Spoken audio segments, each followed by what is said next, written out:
CEO of the PFL, the one and only Peter Murray, kind enough to join us. Let's go back to the Zoom machine and say hello to Mr. Murray. Hello, Peter. How are you?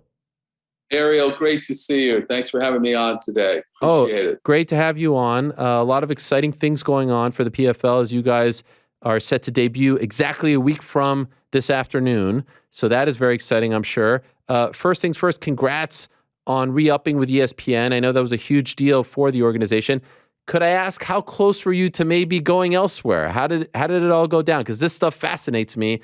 Can you give us a little peek behind the curtain? Sure. No, I mean, our goal is always to continue with ESPN. I mean, they are the worldwide leader in sports. They're the destination of MMA. We're really proud. This is our 4th official season this year, our 3rd year on ESPN. And our goal was always to continue and grow with ESPN to help grow the sport, obviously grow the PFL as a league and provide, more content and access to great events for fans on their platforms. And what was really important to us, Ariel, is more visibility of the PFL. And ESPN really leaned in. 8 of our 10 events this season will be on simulcast on ESPN main network, as well as ESPN Plus. So, last year we had most of our events on ESPN2, which was great. But we're really excited to be on ESPN proper this year. So, much more visibility on their platforms. So it felt like a lot of activity over the quote unquote off season for you guys. And I'm not trying to diminish any of those things, but for us here, it felt like there were 2 big things, to watch how they unfold. 1, the TV deal, and 2, the Kayla Harrison situation. In the end, they both worked out. You stay with ESPN, you re-sign Kayla Harrison. But as we reported many times, it got a little interesting there towards the end with Bellator getting involved. Your perspective on how it all played out, and were you happy ultimately with the deal that you struck with Kayla? Because, of course, when someone comes in and matches, then things start to get really interesting. Yeah, I mean, hey, it was, like every athlete, athletes have options. And, in the end, our goal not only was to re-sign with ESPN, but as you said, was to continue with Kayla. And we were very thoughtful in how we approached that, with Kayla directly and with her management. And listen, as one of the most dominant fighters in the sport today, of course, there was interest in the marketplace with competitors. But in the end, we struck the right deal and got to the right place. I'm really excited that she's going to continue with the season this year. And she'll be in our 3rd event, tied to the first half of the season. So 3 weeks or 4 weeks from today. Mm-hmm. And beyond the season. And again, I will tell you in terms of the competition on the overall roster, what Ray Sefo, our president of fighter operations, and his team put together year over year, the quality of our roster continues to elevate in our view. And same for Kayla. I mean, to have the opportunity or the option to fight 4 times within 7 months, including the championship. It's not an easy task for any athlete, including Kayla, although she's still undefeated. She's a 2-time, she's a 2-time champion. But I think this season will be her toughest test yet within our format. And then longer term, we have opportunities to put on some big fights with Kayla in pay-per-view. With that, obviously it's hard to know what everyone makes, but is it an accurate statement to say that she might be the highest paid female in MMA right now? Listen, she's certainly one of the top, paid, women in the sport today for sure. I'm not privy to other deals, but, listen, she's an incredible athlete and human being. And, we're supporting her journey, and she's playing a role in continuing to build the PFL. And we're excited about it. And not just about Kayla, but all the other athletes who are returning. We have 9 returning champions, current champions from last season and prior champions returning to, the PFL in the season, including Ray Cooper, who, as many say, is one of the hardest hitting welterweights in the game, one of the top Hawaiian fighters, and he's got something to prove. So I'm really excited about that. Other storylines, Anthony Pettis, redemption. And he now has something to prove. And I've talked to Anthony recently. He's training hard. he's approaching this season a lot differently than his first season with the PFL, because it was a wake-up call. Really was a wake-up call. Welcome to the league. Welcome to the level of competition that the league has. So and fans, I think, are excited to see how Anthony responds. Rory McDonald will be back, and many others. And what I love about our format, the product's fresh every year. 45% of the roster, new fighters. And to take on those champions, to take on some of those top performing athletes who we retained. And, key KPI for me, and we talked early days, Ariel, about how we focus on attracting great talent, developing talent. And one of the key KPIs for us is minimum of 25 to 30% of the roster to ensure that, their rankings are in the top 25 in the sport. So, fans will see that's part of the roster. And we're ratcheting up further and further, on that top 25 list. But that's a real focus of the team and the league. And then, outside of that, it's a global product. It's a global sport. It's a global product. We distribute it to 160 countries around the world beyond ESPN here in the U.S. We have 25 nations represented on the roster this year. So, we're excited about the new storylines. Again, the champs are returning, the top performing athletes, top ranked athletes, but then the new crop coming in. And we'll see. We'll see if there's a new, new champion in the mix. And coming out of the Challenger Series, we have 5 athletes who are coming out of the Challenger Series who kind of punched their ticket into the season. So, we this year we launched a new franchise on Challenger Series, purely, do I would say 2 things for us. Expand the content offerings, live events, and which we created a new format tied to it, but also develop talent. And the true measure will be, whether it takes a year, 2 years, or 3 years, do we have a PFL season champion in the midst, in the mix? And we'll see. So we're excited to follow those stories too. Speaking of challengers, as you know, last week in the news, this betting story, obviously at first glance doesn't look good. Could you tell us your side of the story? What happened there? So in short, these fights were taped. It was tweeted about that they were live, and then all of a sudden people are betting and the lines just shot up. And one would presume that people maybe who were involved are now betting on it, and all of a sudden the sports books were alerted. What's your stance on what happened, and how do we rectify this? Yeah, no, great question. Listen, it was a pre-recorded event. It was not promoted as a live event by the league, but we were working with our broadcast partner in Fubo TV. And candidly, while we didn't promote it as live betting or integrate betting odds or content into the broadcast, there was confusion. Confusion among fans, confusion among the sportsbook community, and we take it very serious. So we have addressed it directly, with regulators, directly with sports books. And while in our view, we didn't do anything wrong technically, but we're accountable. As world-class in our view organization and sport and MMA and as a media entity, we pride ourselves on communications. And so we've addressed that internally to ensure that will never happen again. It was our only pre-recorded event ever.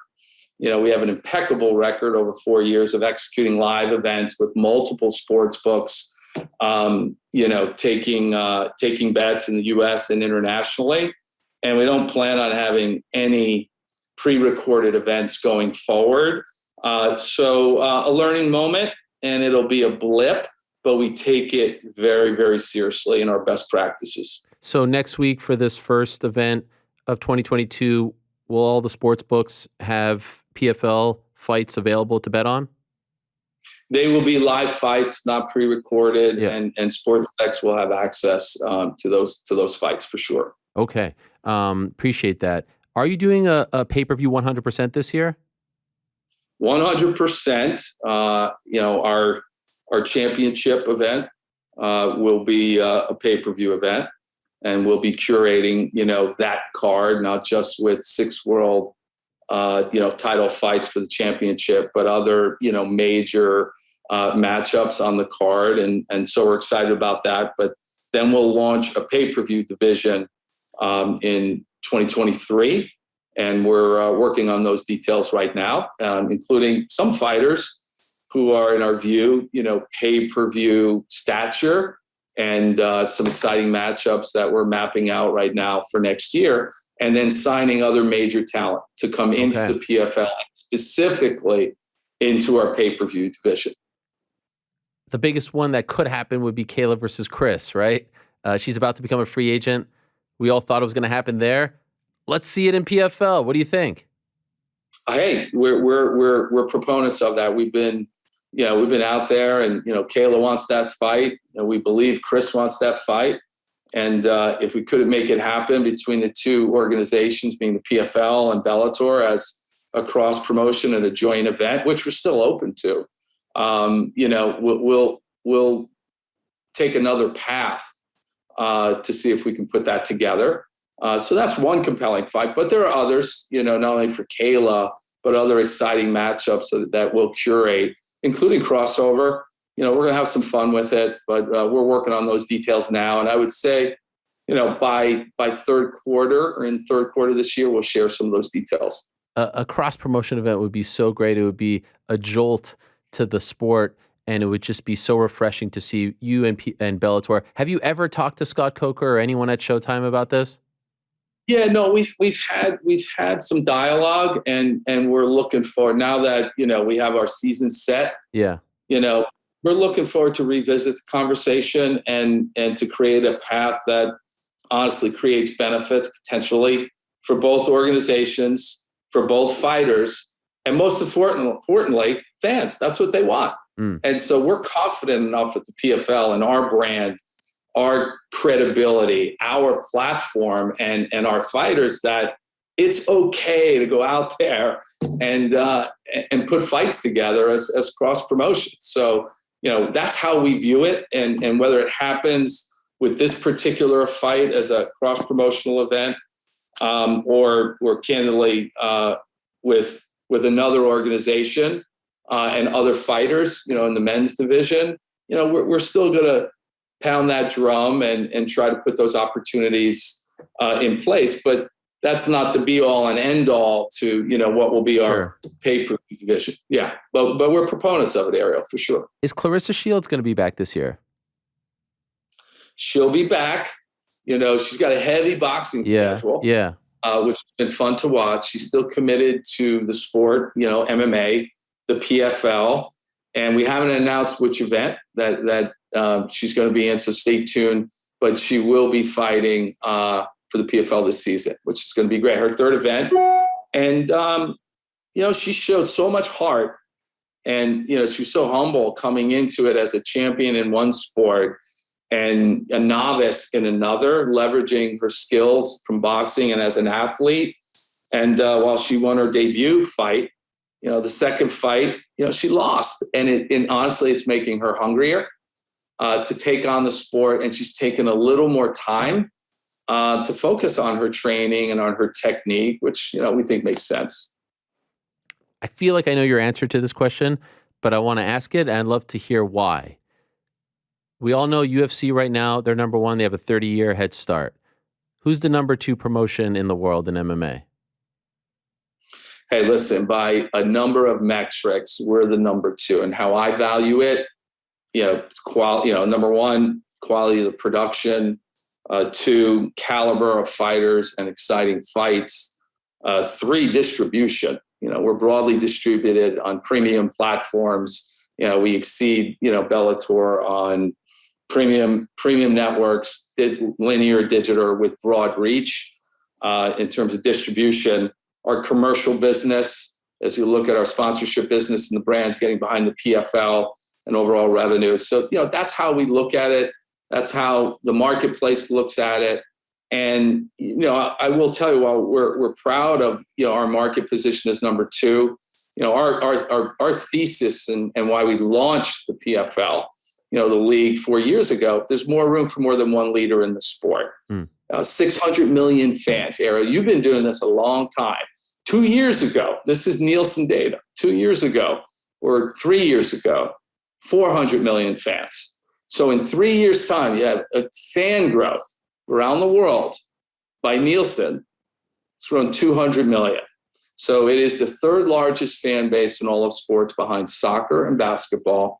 It is the fastest growing, it is the youngest of all major sports in terms of the fan, and half of this fan base not watching stick and ball sports. And so they're underserved. They want access to more premium MMA content and fights. And PFL, that is simply our business thesis. And we're fulfilling that demand with a quality product, with great fighters, and a differentiated experience. And I'm not asking the fan to choose. It's not a Coke or Pepsi challenge. Right. We're serving up product for the avid MMA fan, for the UFC fan on a different night of the week, and providing a different experience. And that's what we're focused on. We're focusing on growing the sport. We're focused on growing the league by expanding the number of events with new franchises like Challenger Series, expanding the season format, now launching pay-per-view. And internationally, you're going to see us make some moves that we're going to be announcing candidly in the next month. Okay. About some moves that we're going to make that we think is exciting in some priority markets within Europe. And then next year, we're going to make some bigger moves in terms of growing not only the sport, but the PFL as a global property with a real regional focused competition. So more to come on that. And that's what will grow the sport. And that's what, fighters want around the world. We're an alternative. We're an option for fighters. And I've had this conversation, I think, before, but as I've been in sports for over 25 years, and no matter the sport, what athletes want, number one, top competition, no matter the sport. We provide that at the PFL. Number two, they want to compete on the largest possible stage. PFL, we provide that. 160 countries on major media platforms like ESPN, and up in Canada on TSN. And thirdly, we do provide a clear, transparent shot at becoming champion. And I will tell you, other organizations in the sport, the transparency is not there for the fighter, that clear path. And our model is, if you're good enough to get in and you have the grit and the capabilities and the desire to be champion and be one of 10 or 12 in a weight class, prove it and earn it and win in advance. And that's the model. It's worked for other major sports, other major, leagues. And we're continuing to build momentum behind that in the athlete marketplace. Well, I wish you guys the best. I'm a big proponent of the more the merrier, more options, the better for all fighters. Looking forward to it. Week from today on ESPN here in America, all over the place, TSN Canada, but I mean everywhere, all over the world. They do a great job of letting you know the first event of the 2022 season for the PFL. Always great to catch up with you, Peter. Good luck to you guys. Congrats on a great off season, and I'm looking forward to seeing what you do in 2022. You got it, Eric. Always great seeing you and being with you. Appreciate, what you do for the sport, as well as the coverage of the PFL. So thanks so much. Thank you, sir. There he is, Peter Murray, the CEO of the PFL, the Professional Fighters League. They've got a full slate of events that they've already announced a bunch of the cards for these events.